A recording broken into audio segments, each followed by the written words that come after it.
-4. Probabilmente i candidati sindaci stanno contando non solo i giorni, ma anche le ore che li separano dai fatidici 28 e 29 marzo, quando gli aventi diritto si recheranno alle urne per scegliere chi dovrà amministrare Venezia per i prossimi 5 anni. Gli aspiranti sindaci sono ben 9. Noi li abbiamo incontrati tutti, lasciando però che a porre le domande fossero i cittadini.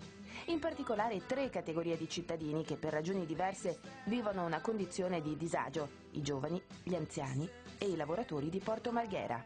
E allora partiamo dai primi, perché in un comune dove l'età media degli abitanti è sui 47 anni, i giovani sembrano davvero una razza in via di estinzione, tanto che alcuni di loro, per lo più trentenni e quarantenni, stufi di rimanere esclusi dalle scelte sulla città, si sono uniti in un social network, i 40 per Venezia.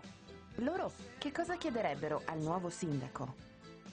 Io chiederei 3 cose molto importanti. Il primo, che ci sia un progetto di città, nel senso che chi oggi ha una famiglia di bambini di 8-9 anni sappia che possono restare a vivere e lavorare a Venezia. Quindi ci vuole un progetto di città nel futuro, per chi nasce a Venezia e per chi sceglie Venezia.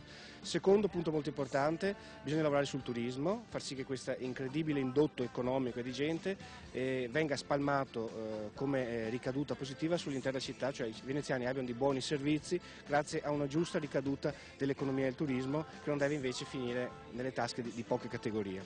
La terza cosa assolutamente necessaria per Venezia è voltarsi e guardare l'acqua, perché Venezia ha una grande tradizione marinara e possiamo sviluppare economie e posti di lavoro qualificati nella nautica, nel recupero delle tradizioni, nella riapertura dell'arsenale. Cioè, questo è un progetto per la città, un turismo organizzato che faccia bene alla città e riguardare l'acqua.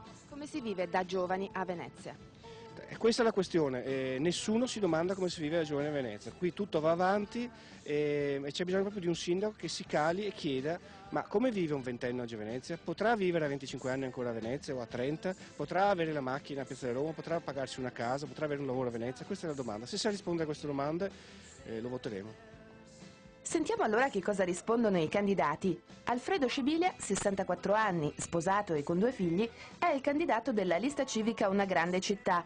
Di professione commercialista, ama lo sport, soprattutto il rugby e il ciclismo.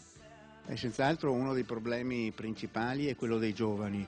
E il problema dei giovani non è solo nella parte insulare, ma anche nella terraferma veneziana, perché tanti giovani, per esempio a Mestre, per potersi divertire devono andare nelle città limitrofe, perché qui assolutamente non c'è niente. Quindi una delle prime questioni per i giovani è rivitalizzare i centri sia di Venezia che della terraferma, e per far questo vuol dire che devono essere più locali, ci devono essere più posti dove i giovani si possono aggregare.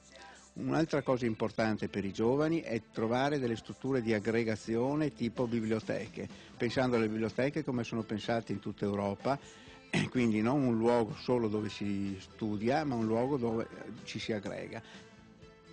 Marco Gavagnin, artigiano quarantenne, diplomato al liceo artistico, fa parte invece dal 2007 del meetup degli amici di Beppe Grillo di Venezia.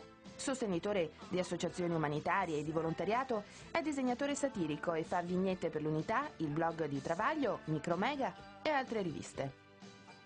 Il problema dei giovani è molto sentito anche da noi. Io stesso ho dovuto abbandonare Venezia a 23 anni appunto perché non trovavo un alloggio, non trovavo un lavoro.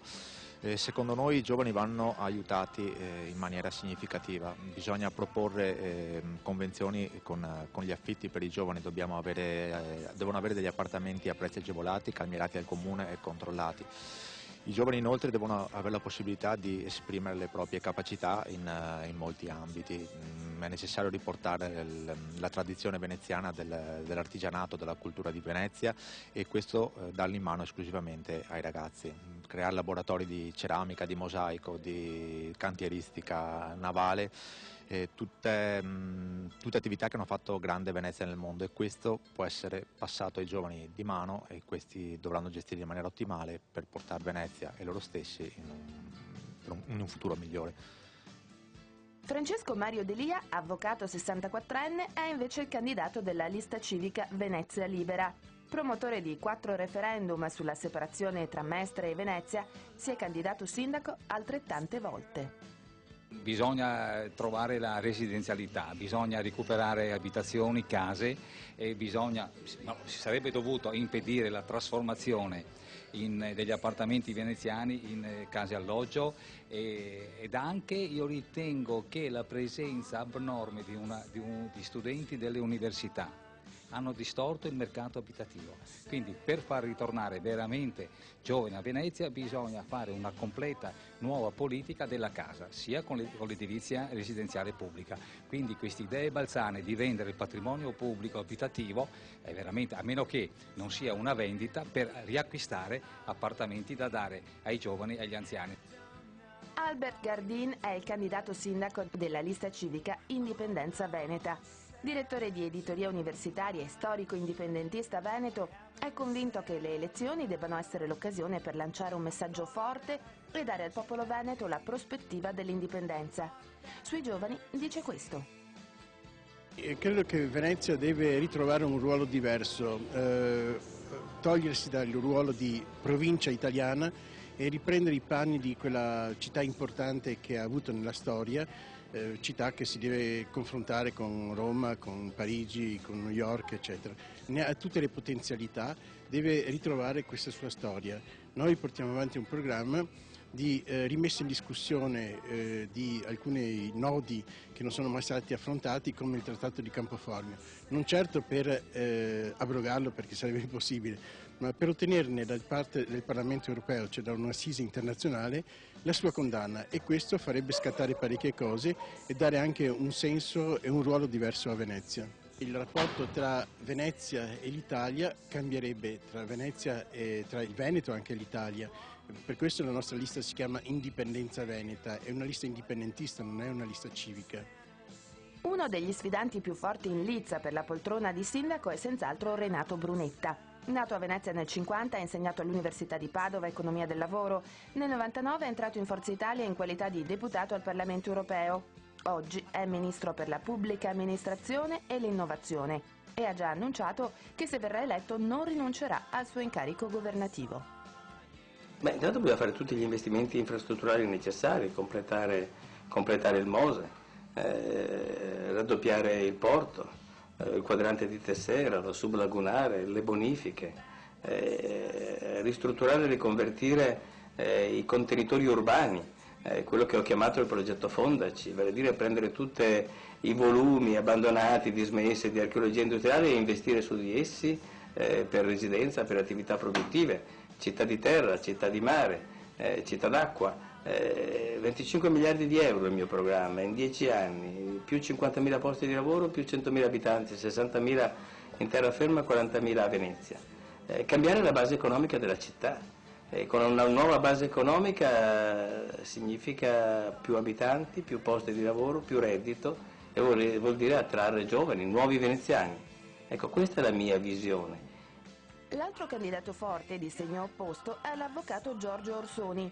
Sposato e con 3 figli, professore di diritto amministrativo a Ca' Foscari e vicepresidente della Fondazione Cini, è anche primo procuratore di San Marco.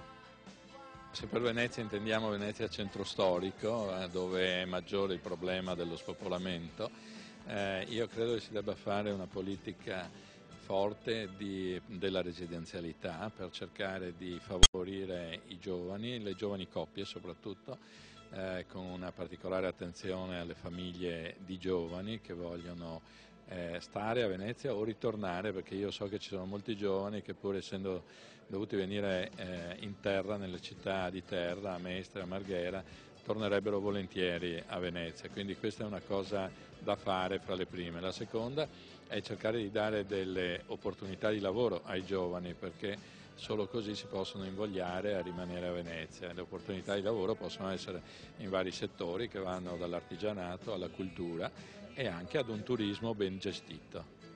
Michele Boato, anche lui 63enne, insegna invece economia. Direttore della storica rivista Gaia, impegnato nell'Eco Istituto del Veneto Alexander Langer, è stato tra i fondatori di Lotta Continua. Parlamentare dei Verdi nell'87, ha sempre inserito tra le sue priorità la difesa dell'ambiente. La prima cosa è la casa. Bisogna avere almeno 5.000 appartamenti con un canone ridotto, dove il comune dà un'integrazione ai proprietari, ma in questa maniera i giovani non devono scappare da Venezia. La seconda cosa è un tipo di lavoro anche bello, che piaccia. Nelle nostre proposte c'è soprattutto le energie alternative e il riciclo, riuso dei rifiuti, di tutte le cose che creano migliaia di posti di lavoro. Enzo Tataranni è lui stesso un giovane, 34 anni, veneziano, vive a Spinea. Impiegato per anni presso una comunità terapeutica di recupero delle ragazze madri tossicodipendenti e iscritto al Partito Comunista dei Lavoratori dalla sua costituzione, ha fondato nel 2009 la sezione di Venezia. Io riconosco due tipi di problemi che hanno portato alla situazione attuale. Una è che le ragioni del business turistico hanno impedito una effettiva politica della casa e dell'edilizia pubblica residenziale. Per questo noi nel programma abbiamo un piano di recupero ed esproprio delle case sfitte che sono presenti anche in centro storico e della grande proprietà immobiliare. Il secondo problema ovviamente è quello del lavoro, perché fintanto che continueremo a tollerare la piaga della precarietà e del lavoro nero, che è diffusissimo in ambito turistico, credo sarà difficile pensare un futuro sia per i giovani che per Venezia. Anche Enrico Bressanna può dirsi un candidato giovane. Nato a Venezia 44 anni fa, oggi risiede a Mestre. Imprenditore e fondatore di Fondaco, società di comunicazione e restauri, è l'inventore del progetto Veneziani per Venezia, per la manutenzione di monumenti minori del centro storico in collaborazione con gli imprenditori locali. Noi stiamo studiando con un gruppo di commercialisti e di fiscalisti una proposta che punta a evidenziare quanto sia penalizzante poter appunto risiedere, studiare, lavorare e vivere a Venezia. Una volta dimostrato con dati ufficiali questo, volemmo introdurre il concetto di una leva fiscale che riequilibri questa posizione penalizzante della città rispetto a qualsiasi altro centro urbano. Pensiamo che con questo sistema qui, cioè di chiedere lo strumento e non più soltanto soldi, sia importante per iniziare un nuovo corso e per poter portare dei progetti su questa città.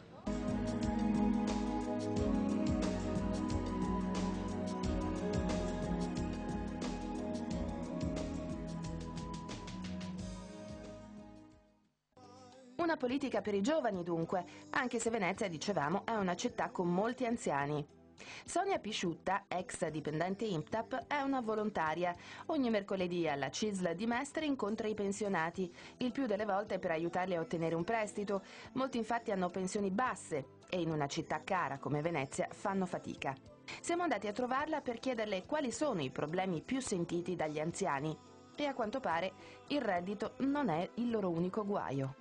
Il problema più sentito senz'altro è l'abitazione e in più anche il problema dei trasporti, perché se noi consideriamo anche il fatto, io ho letto proprio pochi giorni fa su un quotidiano che stanno diminuendo i posti letto a Venezia perché verrà chiuso il reparto di nefrologia, ci troveremo ad avere un ospedale civile che una volta era il fiore all'occhiello per Venezia, ci troveremo a avere soltanto un pronto soccorso. Mancheranno quindi le prestazioni, le cure e la diagnostica.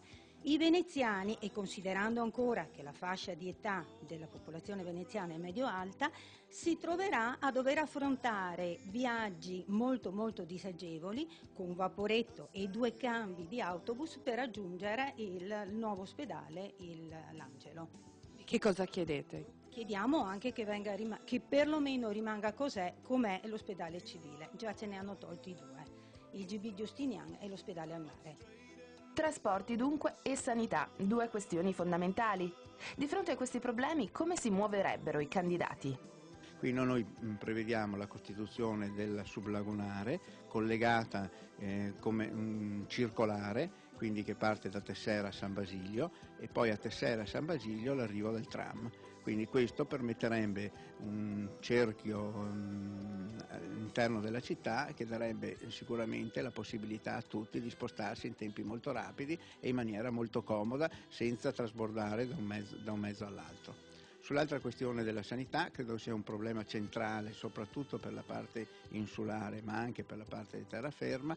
Con la costituzione dell'ospedale all'Angelo, di fatto si è spostato tutto lì e si è trascurato il resto del territorio. Però non bisogna dimenticare che la nostra città è una città molto particolare e che quindi ha bisogno di presidi territoriali molto di più di altre città, e quindi a Venezia quello che sta succedendo all'ospedale civile è veramente scandaloso, il fatto che si stia praticamente smantellando e quindi privando i cittadini della parte insulare della città di un servizio essenziale. Lo stesso per quanto riguarda la terraferma, sarebbero necessari dei presidi sanitari nel territorio oltre l'ospedale. Per gli anziani noi avevamo pensato di creare dei servizi ad hoc, per la terraferma creare dei minibus, delle navette con degli orari prestabiliti che fanno la circolare tutta la città e portano le persone all'ospedale all'Angelo, agli ambulatori in via Cappuccina e in tutti gli altri posti, i siti sanitari appunto. Stessa cosa per Venezia, creare dei posti riservati sui mezzi pubblici dove assolutamente non si può sedere nessuno, quei 8-10 posti sono riservati agli anziani. Creare delle tariffe agevolate per i taxi, quando un anziano chiama un taxi anche di notte deve avere una convenzione con il comune dove questo spende pochi soldi.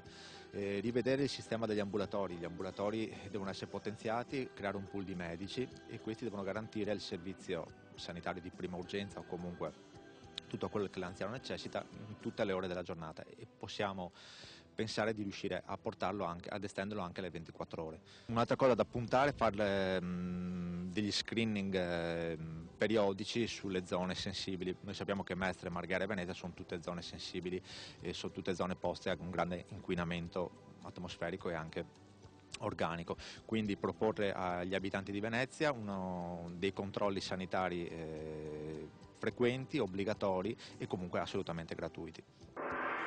Senz'altro creare la sublagunare è una pazzia, perché noi veneziani abbiamo bisogno di una riorganizzazione del servizio mezzo acqueo, che è quello naturale proprio. A Venezia la circolazione si fa sull'acqua, quindi è necessario comprare 50 vaporini in più, riorganizzare la circolazione. Sublagunare è il partito degli affari, e quello che mi dispiace è che questo partito degli affari è di destra e di sinistra, quando ce la fare.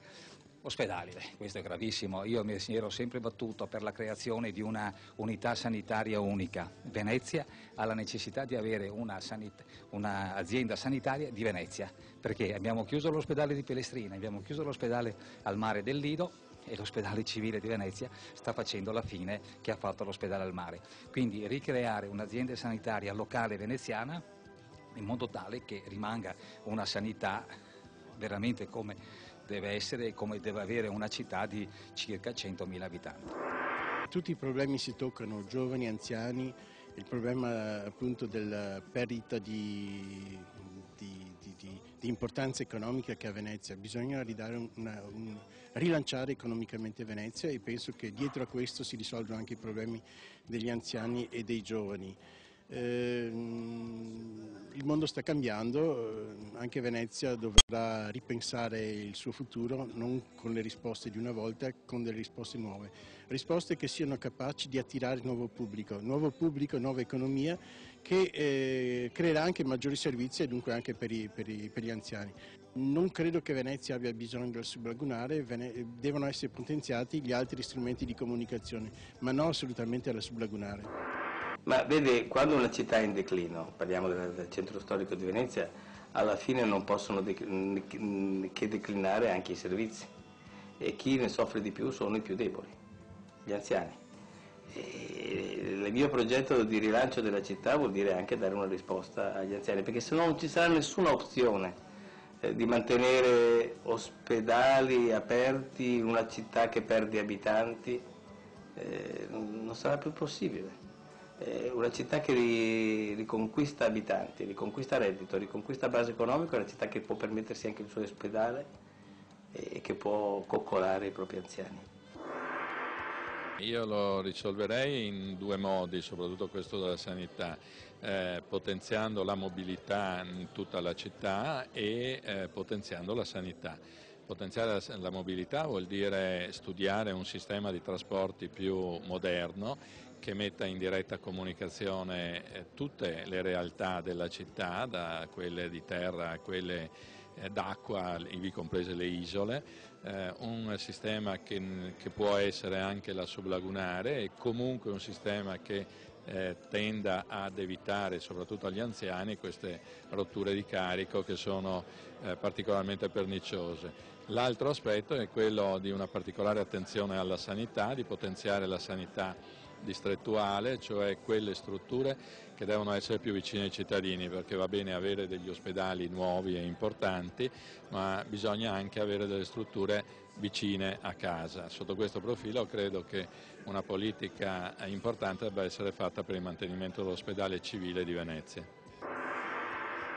Bisogna che le funzioni della città rimangano al centro della città, quindi basta con i centri commerciali, basta col quadrante Tessera, mantenere i negozi, le attività commerciali tutte nella città, così gli anziani possono andarci tranquillamente a piedi come hanno sempre fatto. E così anche per le attività sanitarie, centri di primo soccorso senza essere costretti ad andare all'ospedale che è fuori del mondo, e anche a Venezia mantenere i centri di primo soccorso. Noi siamo per un trasporto pubblico gratuito e anche questo pensato in funzione delle esigenze della popolazione, non solo del turismo. Quindi siamo per estendere capillarmente la rete del trasporto anche in periferia e non solo nel centro, e per aumentare determinate corse che soprattutto al mattino gli autobus sono davvero troppo affollati di lavoratori. Riguardo agli ospedali, poi credo sia stata condotta una politica scellerata, perché si sono smantellati degli ospedali che con qualche miglioria potevano essere assolutamente funzionanti ed erano anche facilmente raggiungibili. Tutto questo per costruire l'ospedale all'Angelo e darlo in mano ai privati, che adesso speculano anche sul parcheggio, e oltre ad avere le note deficienze strutturali che quella struttura comunque presenta. Per questo noi siamo per trasformare le aziende sanitarie in enti di diritto pubblico sotto il diretto controllo degli utenti e dei lavoratori, perché finora si è privilegiato una logica solo affaristica che non mirava a tutelare le esigenze davvero delle persone. Il primo problema, la mobilità, è il problema centrale, cioè una città che non ha un sistema, dei servizi appunto di trasporti adeguato non è una città.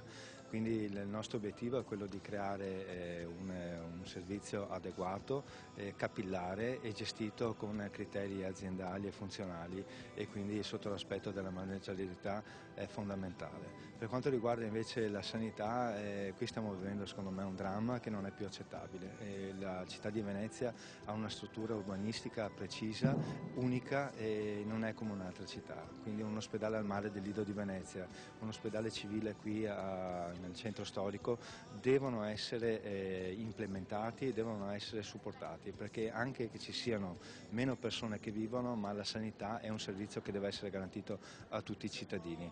Anche su questo abbiamo delle idee, pensiamo addirittura di poter creare attraverso i medici di base, creare dei piccoli consorzi in modo tale da garantire anche a livello extra ospedaliero un servizio continuativo 24 ore su 24, e anche secondo noi sarebbe interessante, visto proprio la struttura urbanistica, di poter creare attraverso questo consorzio di medici la possibilità di avere un servizio per le esigenze più diverse, come una puntura, un bendaggio, una medicazione, che spesso e volentieri sono dei problemi perché non si sa dove andare.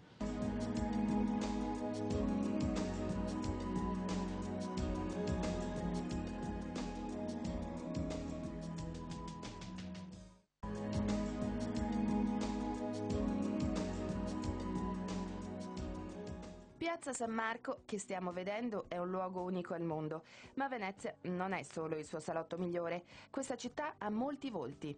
C'è per esempio quello industriale o post-industriale, quello delle chiusure d'azienda, delle vertenze aperte, delle fabbriche occupate e degli operai lasciati a casa. E allora andiamo a Fusina, ai cancelli dell'Alcoa, dove Ermenegildo Bozzo, operaio specializzato al laminatoio dal 96, ci spiega che cosa chiede lui al futuro sindaco. La mia richiesta, credo, al futuro sindaco di Venezia, credo sia quella di molti operai del territorio veneziano, è quello di uno straordinario impegno politico per salvaguardare quel che resta del polo industriale di Venezia e di Marghera. Ecco, questo è quello che chiediamo dopo, credo, decenni un po' di abbandono della nostra situazione da parte di tutta la politica veneziana. Oggi chiediamo sia giunto il momento di difendere questo polo. Ne va delle famiglie, ne va del territorio, ne va dell'economia.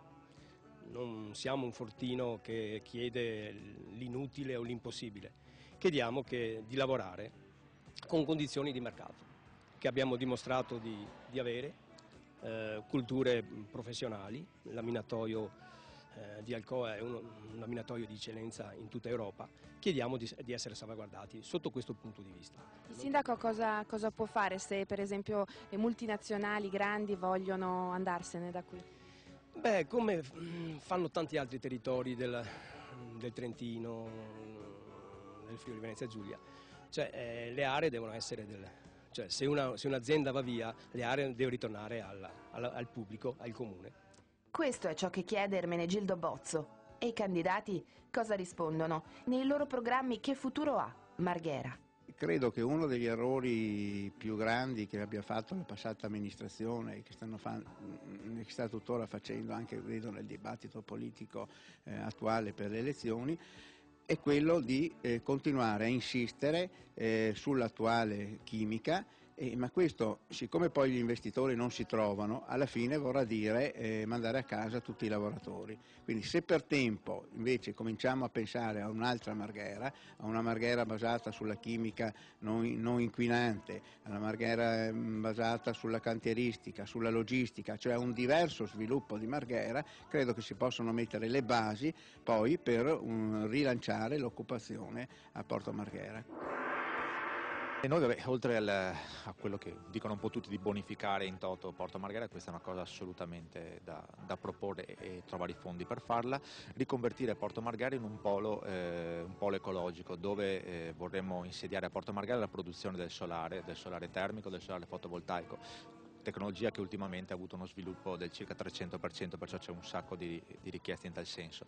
Come dicevo prima, portare a Porto Marghera tutte le attività artigianali di Venezia e impiegare, previo corsi di formazione, tutti gli impiegati e gli operai che adesso non producono cloro, domani produrranno pannelli solari. Marghera dell'Enda Est. Marghera è stato un polo che ha distrutto, ha inquinato l'ambiente e ha ammazzato gli operai che vi hanno lavorato. E tutti lo sapevano e tutti hanno occultato, quindi il polo Marghera è finita, la chimica è finita, quindi deve essere completamente azzerata, chiuso quel poco che c'è, deve essere bonificata e logicamente gli operai non devono perdere lavoro perché possiamo fare attività alternative, come per esempio è stato detto, come si può fare la città degli studenti, polo universitario, cantieri, polo fieristico, il museo dell'arte industriale e contemporanea, altre attività consone con la laguna. Con questo sistema noi potremo recuperare tutta la laguna veneta e dedicarla all'attività naturale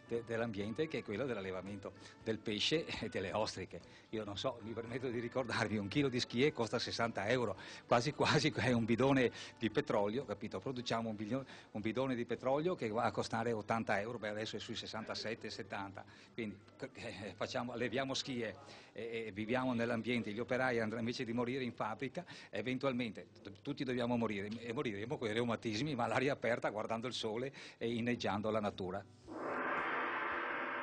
Porto Marghera è sempre stato legato a Venezia, ha cercato di essere una risposta alla crisi sociale di Venezia, alle disoccupazioni di Venezia, ma ormai si vede che è una città, che è un polo arrivato al capolinea. Arrivato al capolinea bisogna dare una destinazione diversa a questo polo, che potrebbe essere un qualcosa di sussidiario a Venezia, un punto di organizzazione del turismo, come ad esempio alberghi, ma anche forse culturale e sportivo, un grande polo veneziano per grandi avvenimenti internazionali. Porto Marghera è l'area più pregiata esistente in Europa, ancora disponibile. Porto Marghera può essere fonte di sviluppo e non fonte di crisi o occupazionali o addirittura di morte come nel passato per certe lavorazioni inquinanti nella chimica. A Porto Marghera bisogna espandere, raddoppiare il porto, bisogna fare le bonifiche e bisogna avere gli investimenti per quei cicli produttivi che senza investimenti diventano pericolosi e diventano non più capaci di produrre ricchezza. La mia Porto Marghera è un luogo di produzione di ricchezza, di produzione di posti di lavoro. Si difendono tutti i posti di lavoro che possono stare sul mercato e che hanno adeguati investimenti. Il resto sono chiacchiere o prese in giro dei lavoratori. I lavoratori sono 20 anni che sono stati presi in giro a Porto Marghera, prospettando i lavoratori investimenti che poi non si sono mai fatti, ristrutturazioni che non si sono mai fatte, espansioni produttive che non si sono mai fatte. Io non voglio prendere in giro nessuno. Porto Marghera può ritornare ad essere quello che era, uno dei più grandi poli industriali d'Europa. Per il futuro di quest'area vedo una conservazione di posti di lavoro, o meglio una creazione di nuovi posti di lavoro che possono essere sviluppati sia nel recupero della parte di Porto Marghera più vicina alla città come direzionale e come insediamenti più tipici di una città, con un'apertura del waterfront su Venezia, una portualità più sviluppata, soprattutto per quanto riguarda l'intermodalità, l'interscambio delle merci, e poi un recupero anche delle parti industriali dove questo sia possibile, con un'industria ecocompatibile, una chimica nuova che possa dare opportunità di lavoro a Venezia ma anche a tutto il territorio circostante. Bisogna avere delle idee concrete, per esempio c'è un'enorme domanda di pannelli fotovoltaici. Marghera potrebbe diventare il polo italiano del fotovoltaico e anche qui creare veramente centinaia se non migliaia di posti di lavoro, come è successo a Monselice per esempio. E anche la questione del riciclo. Fare inceneritori vuol dire danneggiare la salute, riciclare invece vuol dire mantenere le risorse e creare nuova occupazione. È chiaro che al momento le esigenze, gli interessi padronali sono quelli di estromettere dal processo produttivo dei lavoratori che nel corso degli anni e delle lotte avevano comunque ottenuto determinate tutele, questo per abbassare ovviamente il costo del lavoro. E dall'altro è chiaro anche che intendono poi destinare quest'area a nuove speculazioni. Credo che questa crisi abbia ben svelato come funziona il sistema attuale, è un sistema che quando ci sono gli utili li destina a pochi e quando ci sono le perdite le socializza a danno di molti. Per questo noi siamo per mantenere innanzitutto i livelli occupazionali, perché siamo stanchi di far pagare la crisi ai lavoratori quando è una crisi che è insita nel sistema, non è colpa dei lavoratori. Quindi mantenere gli attuali livelli occupazionali e sganciare l'industria dalla logica del mero profitto. Una volta che le industrie, come è nel nostro programma, diventassero sotto controllo operaio, è chiaro che si potrebbe anche riqualificare gli impianti e tutelare così non solo la salute dei lavoratori ma anche dell'ambiente e dei cittadini. Io penso che i problemi di Marghera devono essere risolti con un piano ben preciso da persone competenti e soprattutto deve essere risolto dalle persone che vivono questa terra. Non possiamo pensare, come si sta vociferando, di nominare un commissario magari che arriva da Roma. Se sarà commissario deve essere un commissario della nostra zona, possibilmente del nostro comune o quantomeno veneto, perché comunque è un territorio che ci appartiene e deve essere gestito da noi.